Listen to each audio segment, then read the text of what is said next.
Hello friends, आज हम देखेंगे वेदों के नाम और जानकारी। जैसा कि हम जानते हैं, हिंदू धर्म के 4 वेदों के नाम और जानकारी दी गई हैं। हिंदू धर्म में 4 वेदों का विशेष महत्व है। हिंदू धर्म में 4 वेद बताए गए हैं।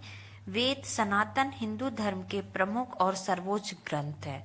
जो वेद हैं सनातन हिंदू धर्म है उसके सर्वोच्च ग्रंथ है और प्रमुख ग्रंथ है। वेदों में ईश्वर का ज्ञान है। जो वेद दिए हुए हैं उसमें ईश्वर का ज्ञान है। धर्म को वेदों के माध्यम से बताया गया है। जो धर्म ग्रंथ है उनको वेदों के माध्यम से बताया गया है। वेद विश्व के सबसे पुराने लिखित ग्रंथ माने जाते हैं। जो वेद हैं, हमारे 4 वेद हैं, उनको सबसे पुराने लिखित ग्रंथ माने जाते हैं। अब हम देखेंगे वेद क्या हैं। वेदों को श्रुति कहा जाता है। ऋषियों ने परमेश्वर से वेदों का ज्ञान सुना था। जो ऋषि मुनि थे वो परमेश्वर से वेदों का ज्ञान सुनते थे। इस ज्ञान को सुनकर ऋषियों ने समय समय पर आगे दिया। ऋषियों ने क्या किया, इस ज्ञान को सुना और आगे बताया। यही कारण है कि वेदों को श्रुति कहा जाता है। हिंदू धर्म की मान्यता के अनुसार वेदों में मौजूद मंत्र ईश्वर की वाणी है।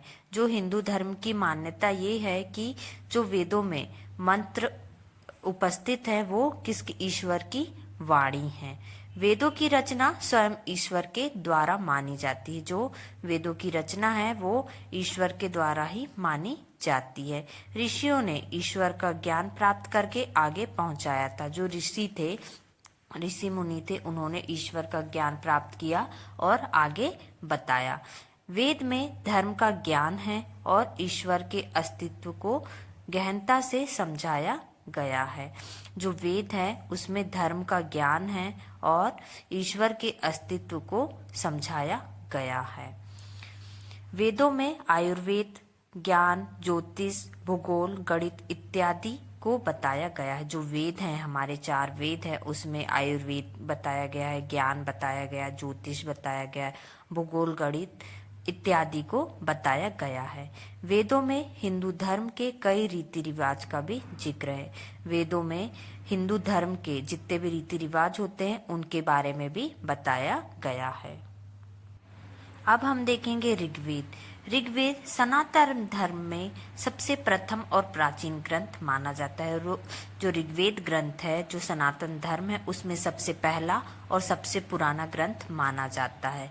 ऋग्वेद में कुल 10 मंडल हैं और इसमें कुल 1028 सूक्तियां हैं और करीब 11,000 मंत्र है। जो ऋग्वेद है उसमें 10 मंडल हैं, 1028 सूक्ति हैं और 11,000 मंत्र हैं। इस वेद की 5 प्रमुख शाखा हैं: साकल्प, शंखायन, अश्रालयन, वाष्कल और मंडूकायन। ऋग्वेद के श्लोकों को पद्य में लिखा गया है। जो ऋग्वेद है उसमें जो श्लोक लिखे हुए हैं उसको पद्य में लिखा गया है। ऋग्वेद शब्द का विच्छेद करने पर ऋग शब्द प्राप्त होता है। ऋग्वेद शब्द का अगर विच्छेद करेंगे, संधि विच्छेद करेंगे तो ऋग शब्द प्राप्त होता है। ऋग का अर्थ स्थिति और ज्ञान होता है। जो ऋग शब्द है उसका अर्थ होता है स्थिति और ज्ञान। धार्मिक दृष्टि से ऋग्वेद महत्वपूर्ण है। अगर धार्मिक दृष्टि से देखें हम तो ऋग्वेद ग्रंथ जो है बहुत ही महत्वपूर्ण है। इस वेद की सूक्तियों में देवी देवताओं की स्तुति और प्रार्थना है। इस वेद की जो सूक्तियां हैं इसमें जो देवी देवताएं हैं उनकी स्तुति और प्रार्थना की गई है। इसका अर्थ यह है कि ऋग्वेद में देवी देवताओं की उपासना है। इस ऋग्वेद में देवी देवताओं की उपासना है। इसमें देवलोक के बारे में भी बताया गया है। इसमें देवलोक के बारे में भी बताया गया है। देवताओं के राजा इंद्र के बारे में भी ऋग्वेद में वर्णन है। जो देवताओं के राजा हैं इंद्र भगवान, उनके बारे में भी ऋग्वेद में बताया गया है। इस वेद में सरस्वती नदी, सिंधु नदी, गंगा नदी का भी जिक्र किया गया है। जो ऋग्वेद है इसमें सिंधु नदी के बारे में बताया गया, सरस्वती नदी के बारे में बताया, गंगा नदी के बारे में भी बताया गया है। ओके। अब हम देखेंगे यजुर्वेद के बारे में। यजुर्वेद दूसरा सबसे महत्वपूर्ण ग्रंथ माना जाता है। जो यजुर्वेद है ये दूसरा सबसे महत्वपूर्ण ग्रंथ माना जाता है। इस ग्रंथ में यज्ञ के बारे में बताया गया है। जो यजुर्वेद है इसमें यज्ञ के बारे में बताया गया है। यजुर्वेद में यज्ञ के मंत्र और विधि हैं। यजुर्वेद में यज्ञ के जो भी मंत्र बोले जाते हैं और जो विधि होती है उसके बारे में बताया गया है। अश्वमेध, अग्निहोत्र, सोमयज्ञ, वाजपेयी इत्यादि यज्ञों के बारे में वर्णन यजुर्वेद में मिलता है। ये जो यज्ञ होते हैं अश्वमेध, अग्निहोत्र, सोमयज्ञ, वाजपेयी इत्यादि यज्ञों के बारे में यजुर्वेद में मिलता है, यजुर्वेद में बताया गया है। इसमें सूक्ति, श्लोक, गद्य के रूप में भी है। यजुर्वेद में सूक्ति, श्लोक, गद्य के बारे में भी बताया गया है। यजुर्वेद में अच्छे कर्म करने की शिक्षा है। इसमें आत्मा और परमात्मा का ज्ञान है। गायत्री मंत्र का भी वर्णन इस वेद में किया गया है। जो यजुर्वेद है इसमें गायत्री मंत्र के बारे में भी बताया गया है। यजुर्वेद का विच्छेद करने पर यद और जू दो शब्द प्राप्त होते हैं। जो यजुर्वेद का हम संधि विच्छेद करेंगे तो इससे दो शब्द मिलते हैं, यत और जू। यत का अर्थ गतिशील होता है। जो यत शब्द है उसका अर्थ होता है गतिशील, और जबकि जू का अर्थ होता है आकाश। ओके, जू का अर्थ क्या होता है? आकाश। यजुर्वेद में 40 अध्याय हैं, 3988 मंत्र हैं। यजुर्वेद में 40 अध्याय हैं टोटल और 3988 मंत्र हैं। अब हम सामवेद के बारे में जानेंगे। सामवेद के श्लोक गद्य में ना होकर गीत के रूप में है। जो सामवेद है उसके जो श्लोक हैं वो गद्य में ना होकर गीत के रूप में है। सामवेद को संगीत का जन्मदाता माना जाता है। जो सामवेद ग्रंथ है उसको संगीत का जन्मदाता माना जाता है। इस ग्रंथ में संगीत के बारे में बताया गया है। ये जो सामवेद है इसमें संगीत के बारे में बताया गया है। सामवेद की सबसे महत्वपूर्ण बात यह है कि इसके ज्यादातर मंत्र ऋग्वेद से लिए गए हैं। सामवेद की जो इम्पोर्टेंट बात है इसमें ये है कि इसमें बहुत सारे वेद या ज्यादातर जो मंत्र हैं वो ऋग्वेद से लिए गए हैं। इन मंत्रों को संगीत में पिरोया गया है, मतलब इन जो मंत्र हैं इसको संगीत में बताया गया है। 4 वेद में सामवेद सबसे छोटा वेद है। जो 4 वेद हैं हमारे उसमें सबसे छोटा वेद सामवेद है।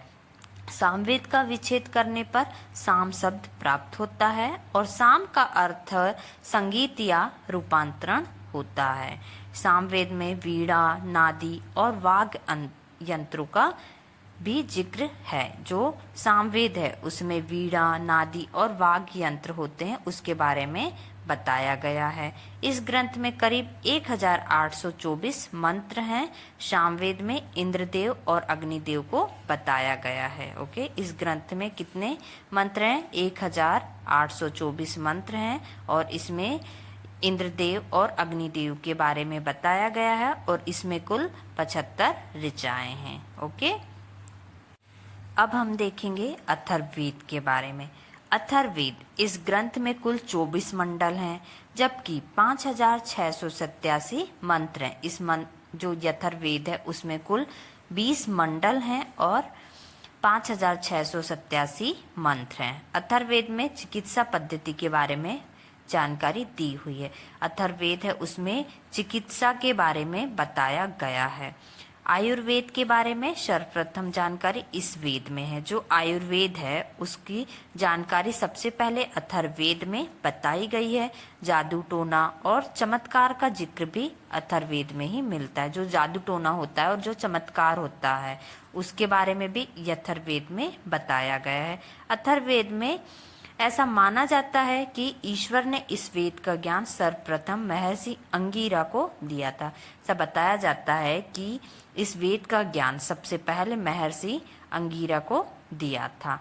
अथर्ववेद शब्द का विच्छेद करने पर थर्व और अथर्व शब्द प्राप्त होते हैं। अथर्ववेद का अगर हम संधि विच्छेद करते हैं तो थर्व और अथर्व शब्द मिलते हैं। इसमें थर्व का अर्थ होता है कंपन होना, वाइब्रेट होना, और अथर्व शब्द का अर्थ होता है अकंपन होता है, कंपन, अकंपन। ओके, ये थे हमारे 4